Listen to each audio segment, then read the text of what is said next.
The death of George Floyd is a sobering reminder to us all that we have to work to end injustice and inequity in our communities. Protests across our globe, including right here in Charles County, have highlighted a community outcry for justice and reform. As elected officials, it is our responsibility to listen to the voices of our citizens and work together with our partner agencies to identify where enhancements may be needed and collaborate to bring about change. Law enforcement is at the forefront of our national conversation and is the reason that we're here today.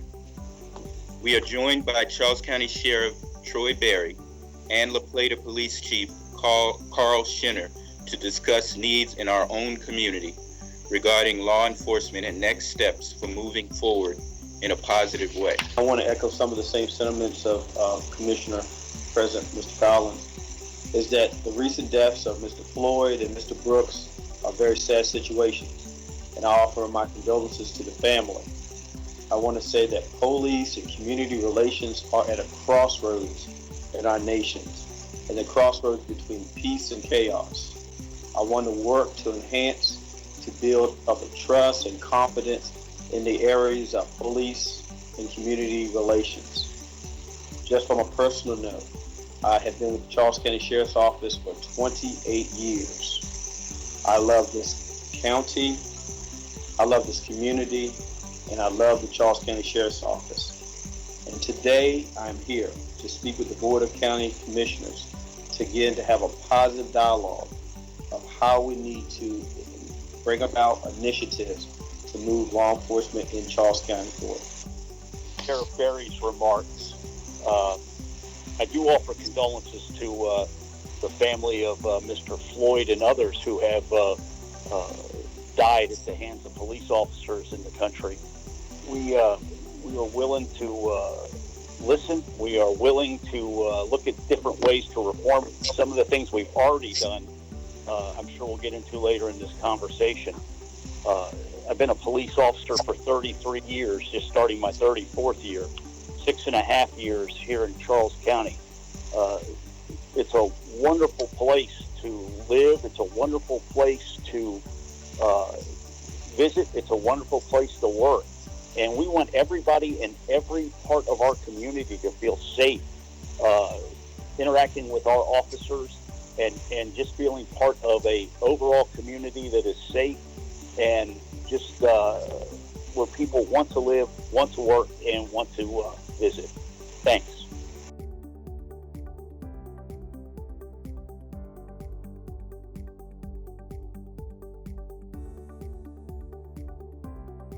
The George Floyd incident, I think, is just one of many, well, I know is just one of many national recognized incidents that show just the lack of, I guess, transparency, the lack of uniformity amongst law enforcement across the country. I know around the metropolitan area, while it's not perfect, I feel like we're light years ahead of a lot of places around the country when it comes to how we are transparent about things, how we interact in community policing, just how we treat our community. And a lot of the things you've addressed in your press conference or your press release, I think are valid points.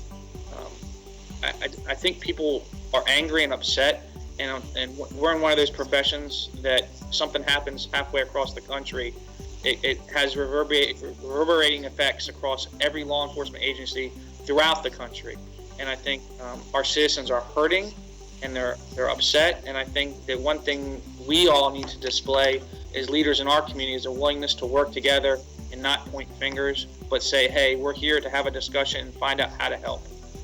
I know just from personal experience that a lot of our officers would be happy not to have to respond to calls sometimes that we really shouldn't have to respond to, that should have social workers and mental health professionals. And a lot of times officers are on the front lines. You know, when the phone gets picked up on 911, we don't have the option to turn it down.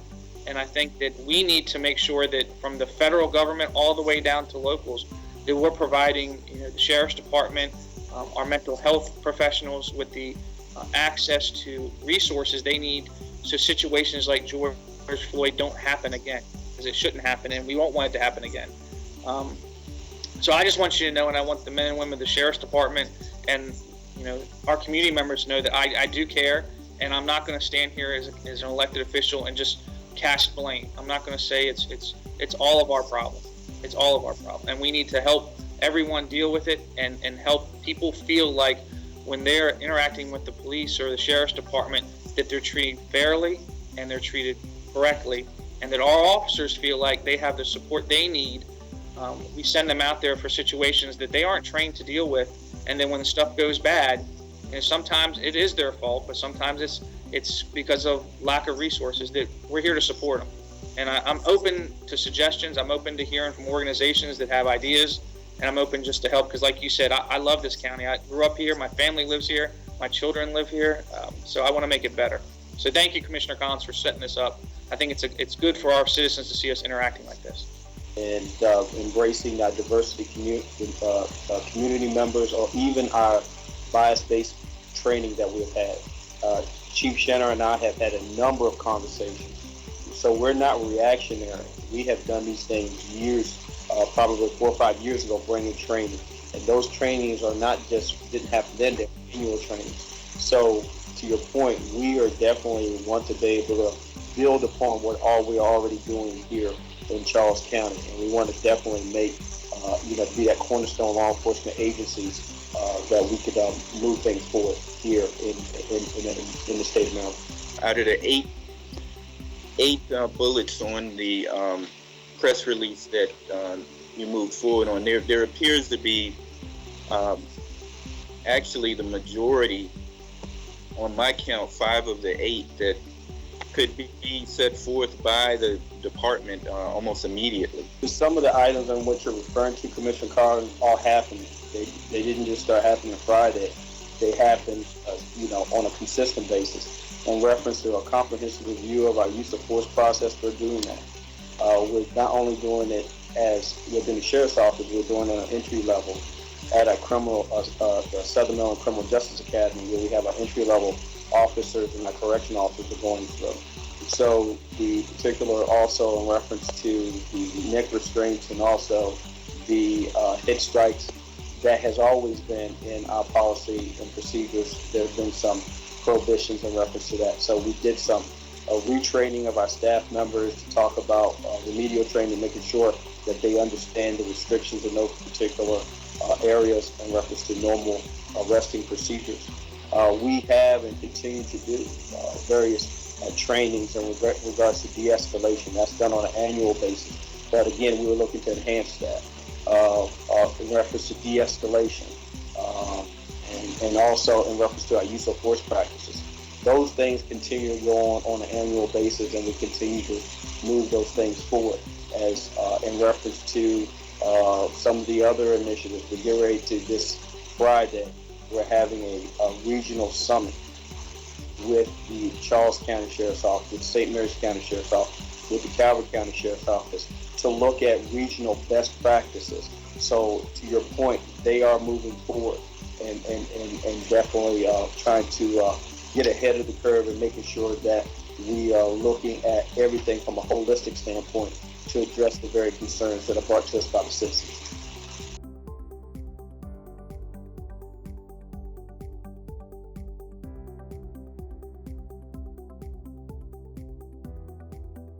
That having an open conversation about what we can do to help prevent the interactions that you all have with individuals from being negative to being positive. I think education, I'm a big proponent of public education. I think getting to our young people, having interactions at a young age in the school system is not, to me, having an officer in the school is not, and I'll just be blunt about it, is not a negative thing. I think it's trying to build those relationships so that when they're older, as they get into high school and as they become adults, they feel comfortable, and putting the right officers in the schools that have the mindset of building relationships like that. I think it's a really positive thing. And I think all too often that these walls and these hard lines in the sand are being drawn between law enforcement and other community members, that it's not going to help.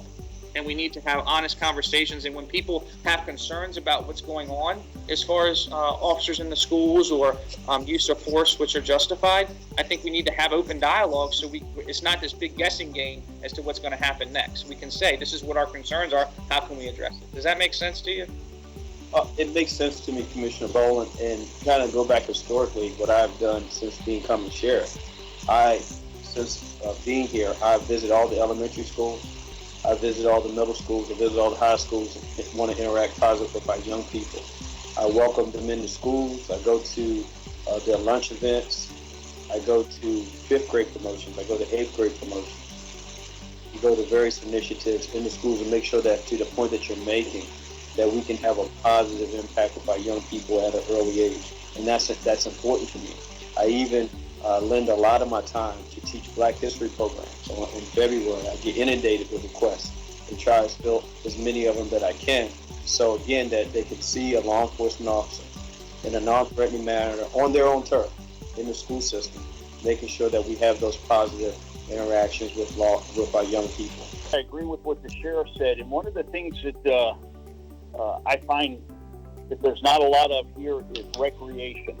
I remember when I was in middle school, if I didn't have something to do, I found something to do. So the more recreation, I think, that can be provided for each community, and as you may or may not know, La Plata has been working hard to build a community center over in the 10th Avenue corridor. We have the facility. We just got a grant from the governor for $250,000 to enhance what we're trying to do. But we see officers responding to mental health calls, homeless calls, and lots of juvenile calls. And I really believe that it's, like the sheriff said, with Boys and Girls Clubs and the basketball camps that I think both of our agencies sponsor, the more that we have those, the more that there is to have positive interactions with our young people. And the need is so great for these type of activities. I think that would be part of an overall solution. Is looking at recreation and having the ability for kids to go to safe places, get help with after school work or whatever it may be, participate in baseball, basketball, football camps, and to me that's at least one of the pieces of the puzzle that I think would really assist as we move forward.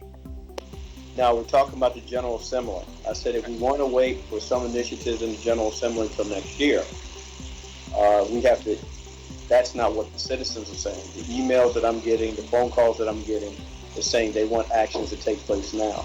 And we understand that General Assembly process has to take place, but if a law is enacted to any of these initiatives, it won't take place until October of 2021.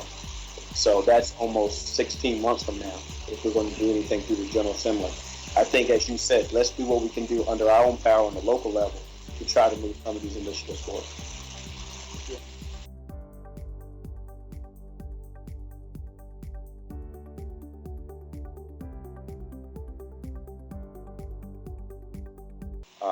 The idea of a citizens review panel.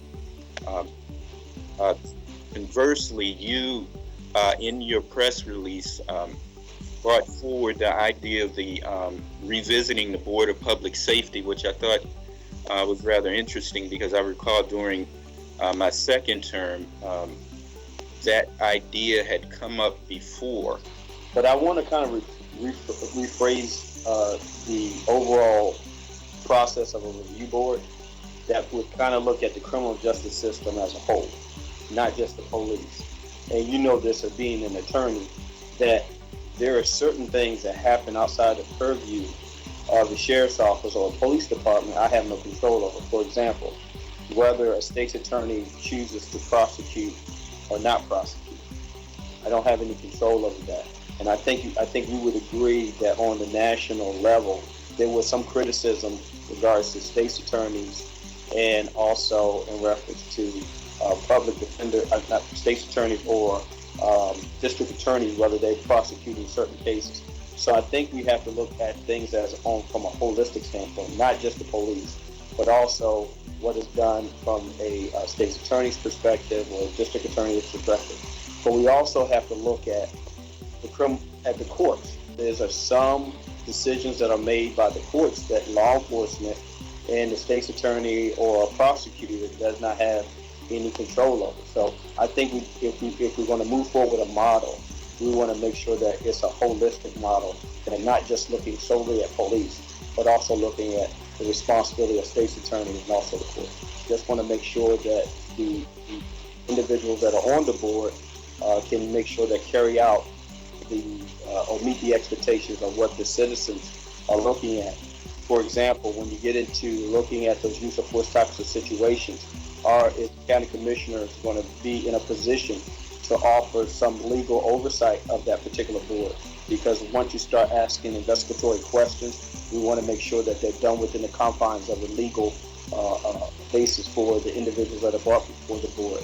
If there has to be any expert testimony to be offered to that board, is there going to be a funding mechanism to bring in expert testimony to look at these particular allegations of abuse? So in concept and in principle, yes, but I just want to make sure that we make sure that it's broader than just assembling a group of citizens to review excessive force complaints within a law enforcement environment. I want to make sure that the framework is going to meet the expectations of the elected officials and moreover the expectations of our citizens.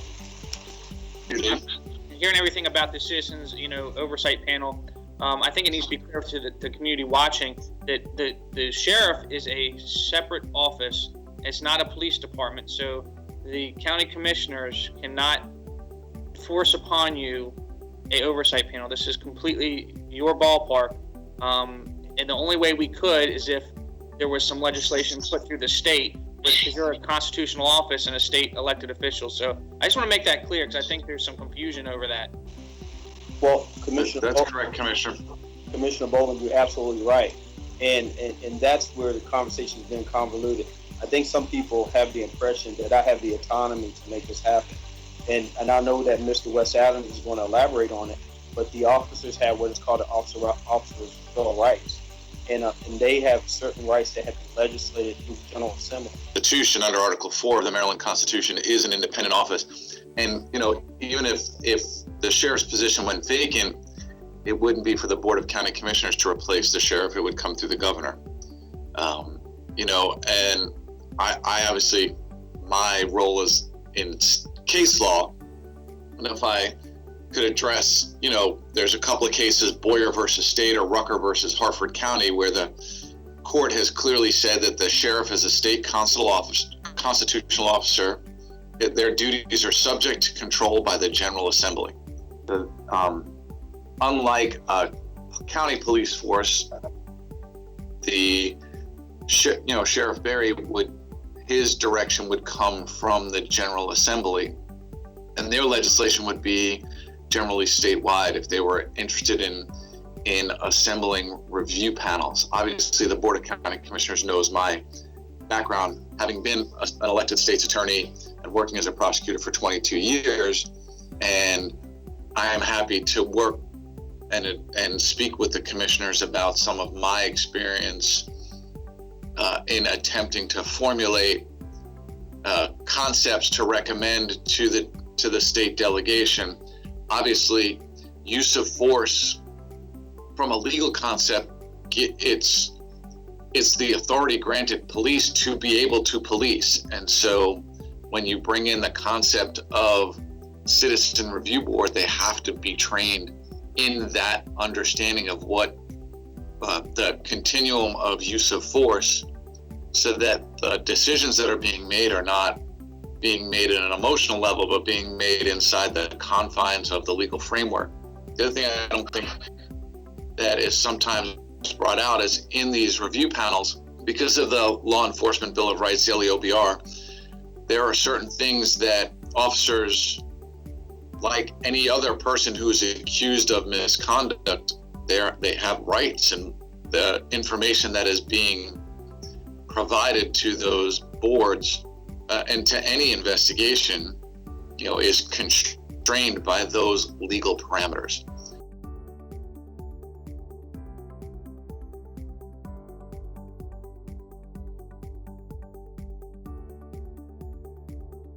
Review panels, etc., are becoming, almost customary in the thinking as people move forward in looking at reform, when we look at criminal justice overall, and I think the sheriff made an absolutely great point, it is not limited to policing.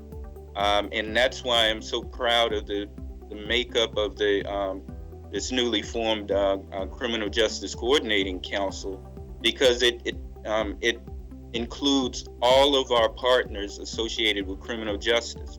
And that reform will also include things such as pre-release diversion programs, funding for some of these programs. That includes funding, which the sheriff referenced, for dealing with mental health issues associated with criminal justice. So this is a ongoing conversation, which I think is critical. And I don't think at any point I've ever heard the sheriff say he's absolutely opposed to developing this discussion. But I think it's definitely important for us to understand within, our operations as a government, that there is this distinction. But what I do anticipate is that, as a community, we will proceed and move forward with, an approach to this that will be satisfactory to our citizens. To watch the full video of the work session, click on CCGTV at www.charlescountymd.gov.